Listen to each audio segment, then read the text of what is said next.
And that kind of leads into another issue I have with this movie. So a lot of people are really praising this, right? Online specifically. And one of the things they praise is the foreshadowing, where there are individual lines that sound ominous or seemingly foreshadow things that happen later on. So one example is, at one point, the father says to Tyler, "It wouldn't kill you to stand up for your sister." Guess what? He stands up for his sister and it kills him, right? Is it good writing? It's clearly put in there so that the audience can recognize it as a clue. Mm-hmm.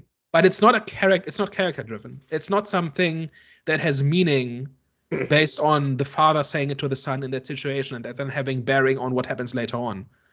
Right? It's purely the writer playing games with the audience. Like, look how clever I am and look how clever you are for having noticed it. The dad also says to him, "There's a good man in you. I hope to meet him one day," which, as a parenting line, pretty strong.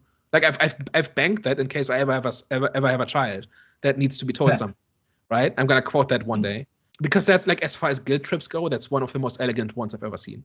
But I don't think that has an impact on Tyler. I don't think he has a soul-searching moment after this and decides, okay, I'm gonna do the right thing from now on. It's again an isolated incident, and that isolated incident makes sense by itself, but it does not slot into a bigger arc, in my opinion. Yeah, and I think that is just one of those examples.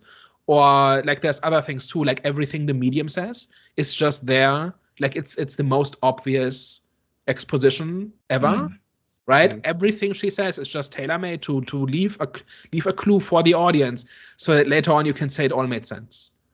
It's not really organic why she would say those specific things in that specific moment, and that then has an impact on other people in the story.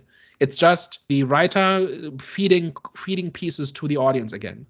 And it drives me crazy how many people think this is good writing. Like, honestly, I think this is actually really bad writing. Like, you should hide this in the actual story and in actual character actions. You shouldn't just tell the audience what the deal is.